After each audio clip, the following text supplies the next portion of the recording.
Hello everyone, welcome to Study Automation. If you want to learn new things or just want to learn anything and you are searching a good website from where you can get all the information free of cost, then this video is for you. So here, let's say I want to learn about Java programming. So I'll write Java programming language, click on it. So here you can see all the things related to Java. You can click on these links and then you will get all the things.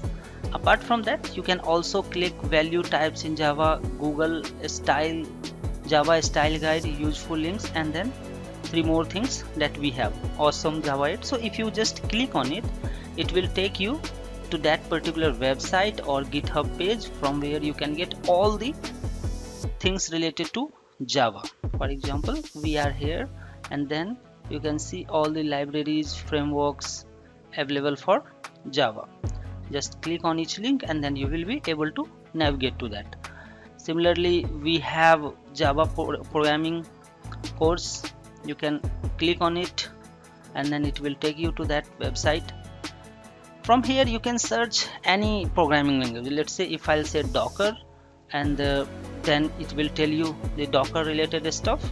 Just click on Reddit, it will take you to Reddit website. Then we have GitHub page for Docker, and then from here you can get all the information from here. So just click on it and one by one it will tell you everything related to the Docker. So free of cost you can learn, and the website is learnanything.xyz. learnanything.xyz. Just click on it and from here you can get all the information of the Docker and anything that you wanted to learn. Thank you so much for watching the video. Do like and subscribe the channel.